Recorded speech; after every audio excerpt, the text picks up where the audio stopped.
황진이가 개성 여자 소경의 딸이라는 이금익의 연려실 기술. 장인만큼 검소해 가난하게 살았던 선조 3위 신익성. 조선 왕 중에서 가장 검소한 왕을 뽑으면 옷을 기워 입고 나물 반찬을 즐겨 장수한 영조도 소박했지만 무능한 왕의 대명사처럼 여겨지는 선조만큼 검소한 왕도 드물었습니다.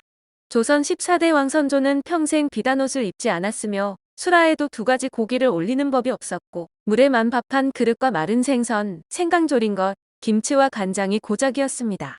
가난한 집에 시집갔던 삼녀 정수공주가 이웃집과 가까워 말소리가 들리고 처마도 얕아 집안이 외부로 드러난다고 하소연하자 선조는 거처는 무릎만 들여놓으면 그만이라며 가릴 수 있는 굵은 발 2개만을 하사했다고 합니다.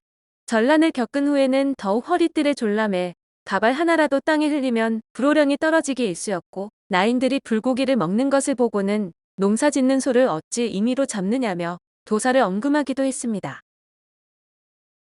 성격이 너무 여렸던 현종. 18대 현종 치세는 왕권이 가장 약했던 시기로 현종의 성격은 너무 여렸는데 어렸을 때 대궐 문 밖으로 나갔다. 여의고 낯빛이 검은 군조를 보고는 불쌍히 생각해 옷과 밥을 주게 했다고 합니다. 할아버지 인조가 표범 가죽 진상을 받았는데 품질이 나빠 못마땅하게 여겼지만 곁에 있던 현종이 표범을 잡느라 많은 사람이 상했을 것이라고 하자 왕이 손자의 마음을 가상히 여겨 물리치지 않았다고도 합니다. 효종 때 새끼 곰을 바친 사람이 있었는데 곰이 성장하면서 사나워지자 곰을 죽이자는 의견이 많았는데 세자는 아직 해를 입은 이가 없는데 죽이는 것은 옳지 않다. 깊은 산에 놓아 주어야 한다고 했습니다. 이에 효종은 내가 임금이 되면 억울하게 죽임을 당하는 자가 없겠다며 기뻐했다고 하는데 현종은 즉위 후 청나라 사신을 전송하는 자리에서 군졸과 충돌하는 사고를 당했습니다. 군졸이 빨리 걷다 임금을 미처 발견하지 못하고 넘어질 만큼 세게 부딪힌 것으로 모든 사람이 아연실색해 당장 군졸을 처벌해야 한다고 주청했지만 현종은 모르고 한 일을 벌까지 주겠냐고 웃어 넘겼다고 합니다.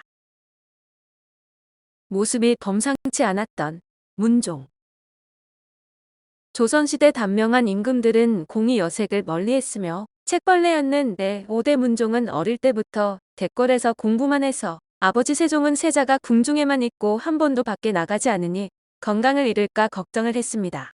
문종은 금욕주의자이기도 했다는데 그는 임금이 향락을 탐닉하면 천년을 살아도 만족하지 못한다며 부귀한 지배 자제도 남녀의 정욕과 식욕으로 몸을 망치는 자가 많다고 했습니다. 그는 세자 시절 당시로는 매우 드물게 2번이나 이혼했는데 외모는 수염이 길어 모습이 범상치 않았다고 해서 어진이 전해지는 증조부 태조나 친동생인 세조의 수염이 빈약한 것과 대비됩니다. 상세하게 기술된 선능과 정능의 조사 과정. 임진년 9월 외병들이 파헤친 성종과 그의 갭이 정연왕 후 윤씨 무덤인 선능, 11대 중종 무덤인 정능의 조사 과정도 상세하게 적었는데 조선 조정은 사건 발생 6개월 후 도감을 설치하고 피해 실태를 조사했습니다. 그 결과 선능과 정능 모두 관이 불탔으며 선능의 2 무덤에서는 시체가 사라졌고 중종능에만 시체가 남은 것을 확인했는데 시신을 훼손한 것을 보아 단순 도굴이 아니라 왕조위해를 위한 계획적 만행으로 판단했습니다. 조사관들은 중종능에 남아있는 시신을 두고 의구심을 표했는데 중종이 승하한 지 50년이 다 됐지만 무덤의 시신 상태는 그렇게 오래된 것이 아니었습니다. 관이 모두 불탔는데 시체만 남아있는 것은 사리에 맞지 않는다는 주장과 함께 적들이 다른 무덤 등에서 시체를 갖다 놓았을 것이라는 분석도 제기됐습니다. 그런데 조사관들이 중종 시신의 특징을 설명하면서 내시, 상궁 등 과거 중종 주변 인물들이 왕을 묘사한 기록을 제시해 흥미롭습니다. 종합하면 중종은 중간 키 이상이며 수염은 붉으면서 많지는 않고 이마 위에 녹두보다 약간 작은 사마귀가 있었고 몸집도 중간 정도며 얼굴은 길쭉하고 코끝이 높았다고 합니다. 뒤통수는 평평하고 깎은 듯하여 가쓰기에 방해가 된다고도 했으며 몸에 항상 부스럼이 있었고 평소 침을 많이 맞아 침 맞은 표시가 많았습니다. 정순왕후를 첩으로 삼으려 했다는 신숙주. 신숙주가 단종비 정순왕후를 첩으로 삼으려고 했다는 사실도 언급해 주목되는데 이 내용은 조선말 김태경이 쓴 역사서 한사경에도 나오며 이긍익은 파수편과 월정만필의 구절을 인용해 이렇게 전합니다. 노산의 왕비 송씨가 관비가 되니 신숙주가 여종으로 삼으려 했다. 그러나 세조가 그의 청을 듣지 않고 단종비에게 궁중에서 정미수를 기르도록 명했다. 정미수는 단종의 누이인 경혜공주가 낳은 아들인데 신숙주는 세조의 편에 서면서 막강한 권력과 부를 보장받았고 그의 아들 신정은 부친 덕에 이미 20대에 재상의 반열에 올랐습니다. 그는 사찰 노비가 돈이 많은 것을 알고 종으로 삼기 위해 옥새를 위조해 문서를 만들었다 적발돼 옥에 갇혔는데 성종이 친히 의금부에 거동해 뉘우친다면 부친의 공로를 생각해 곧 석방할 것이라고 설득했습니다. 그러나 귀하게만 자랐던 신정은 뉘우치기는커녕 격분하면서 억울하다는 말을 되풀이했는데 성종은 어리석은 고집쟁이라고 개탄했고 결국 신정은 재상의 신분으로 옥새를 위조한 죄로 처형됐습니다. 권람에게 딸을 남이와 결혼시켜도 좋다고 한 점쟁이. 예종조 최대 정치적 사건으로 남이의 옥사를 꼽을 수 있는데 남이는 태종의 외증손으로 세조의 총애를 받아 28세에 정의품 병조판서로 승진했지만 세자였던 예종은 그를 매우 못마땅해 했습니다. 그런 예종은 즉위와 동시에 남이가 반역을 도모했다고 누명을 씌워 저자에서 거열형으로 죽여버렸는데 남이는 억울함을 호소하다 고문으로 다리뼈가 부러지자 병신이 됐으니 살은들 무엇하랴며 영모사실을 자백했습니다. 남이의 죄명은 참인지 거짓인지 분별할 수 없으며 그의 옛 집터에는 지금도 사람이 살지 못하고 채소밭이 됐다고 책은 덧붙이는데 남이의 장인은 계유정란의 1등 공신인 권람이었습니다. 권람은 남이에게 청혼하면서 점을 쳤는데 점쟁이는 남이가 반드시 젊어서 죽을 것이라고 하면서 딸도 수명이 매우 짧고 아들도 없는 운명이니 남이와 함께 살면서 복은 누리되 화는 보지 않을 것이라고 했답니다. 남이를 사위로 삼아도 무방하다는 말로 권람은 이 말에 남이를 사위를 삼았고 점괘대로 권람의 딸은 남이가 사형을 당하기 수년 전에 먼저 죽었습니다.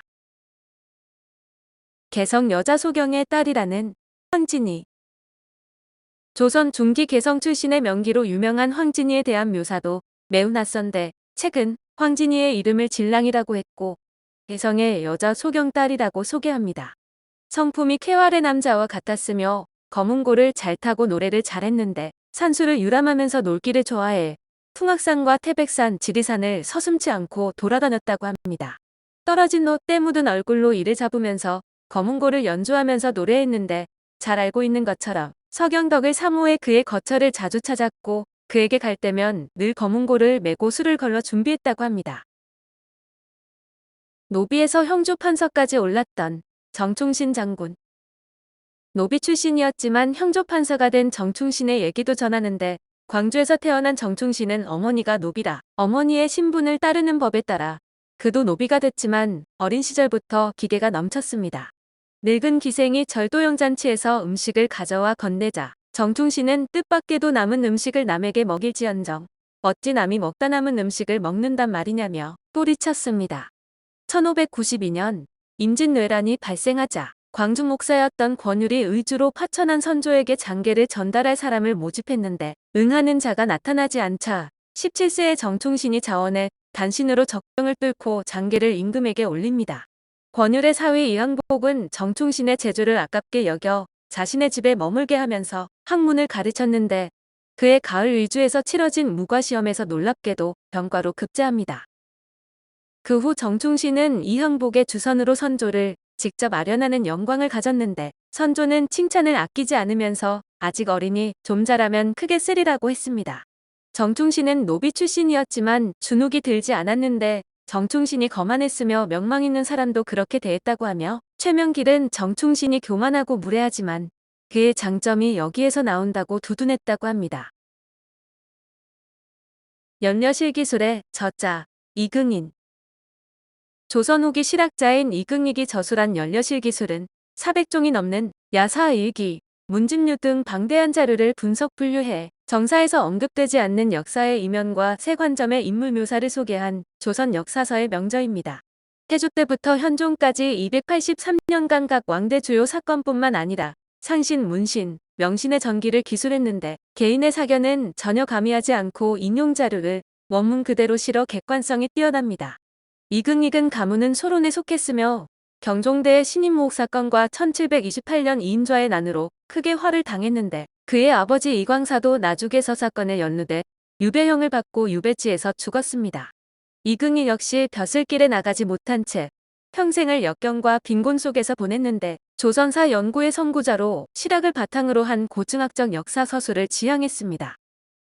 사실성과 공정성을 추구해 당파를 가리지 않고 자료들을 섭렵했으며 글씨에도 뛰어났는데 연려실은 부친 이광사가 지어준 이름으로 아버지 유배지인 완도군 신지도에서 42세에 저술을 시작해 30년에 걸쳐 완성했습니다.